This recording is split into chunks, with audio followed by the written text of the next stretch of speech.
គេមកហើយណាគេពួកឯងគិតមើលទៅបបានថ្ងៃមុននេះមេតបខ្លាំងសុនលីបានចេញមកអស់ហើយតែនៅសំមនុស្សម្នាក់មិនទាន់មកតើគឺជានរណាគឺខ្លួនអ៊ីសូមគោរពលោកអបរាជ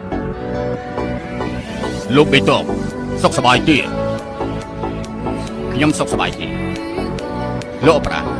ខ្ញុំទទួលបញ្ជាពីទីប្រឹក្សានៅទីនេះដើម្បីរងចាំលោកបើខ្ញុំទៅតើលោកគិតយ៉ាងម៉េចលីបៃនឹងខំមីមិនលើកលែងឲ្យលោកទេទោះជាពួកគេលើកលែងឲ្យលោកចៅអ៊ីនិងសុនឈៀនដែលនៅជាងតុងក៏មិនលើកលែងឲ្យលោកគេមកហើយណាគេពួកឯងគិតមើលទៅបបានថ្ងៃមុននេះមេតបខ្លាំងសុនលីបានចេញមកអស់ហើយតែនៅសំមនុស្សម្នាក់មិនទាន់មកតើគឺជានរណាគឺខ្លួនអ៊ី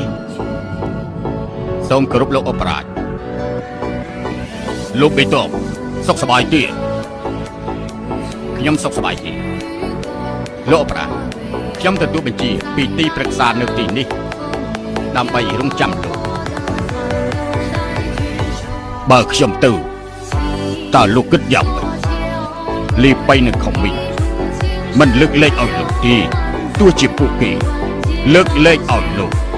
ចៅអ៊ីនិងសុនឈៀនដែលនៅជាងតុងក៏មិនលើកលែងឲ្យលោក